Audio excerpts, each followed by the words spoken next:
আপনি কি জানেন, গঙ্গায় একবার ডুব দিলে নাকি মানুষের সব পাপ ধুয়ে যায়। কিন্তু কখনো এটা ভেবে দেখেছেন সেই পাপগুলো যায় কোথায়? ভাবতে গেলেই মাথা ঘুরে যায়, তাই না?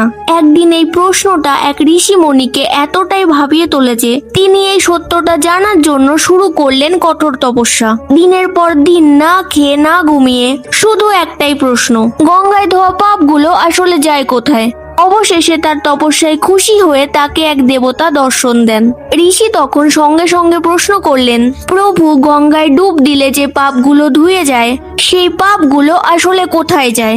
দেবতা একটু হেসে বললেন, এর উত্তর তো আমার জানা নেই, চলো সরাসরি গঙ্গা মায়ের কাছেই জিজ্ঞেস করি। তারা দুজনে গিয়ে গঙ্গা মায়ের কাছে একই প্রশ্ন করলেন। গঙ্গা মা শান্তভাবে বললেন, আমি কিভাবে পাপী হব? আমি তো আমার সব জল সমুদ্রে ঢেলে দিই।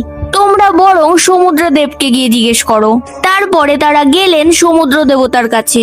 ঋষি বললেন, গঙ্গা মা তো সব পাপ আপনার মধ্যে পাঠান, তাহলে তো আপনি সবচেয়ে বড় পাপী। সমুদ্রদেব হেসে বললেন, আমি কেন পাপী হব? আমি তো আমার সব জল আকাশে মেঘের কাছে পাঠিয়ে দিই। তোমরা মেঘের কাছে যাও। ক্লান্ত শরীর নিয়ে তারা পৌঁছালেন মেঘের কাছে এবং আবার সেই একই প্রশ্ন। মেঘ তখন গভীরভাবে বলল, না গঙ্গা পাপী, না সমুদ্র, না আমি, সবচেয়ে বড় পাপী হলো মানুষ।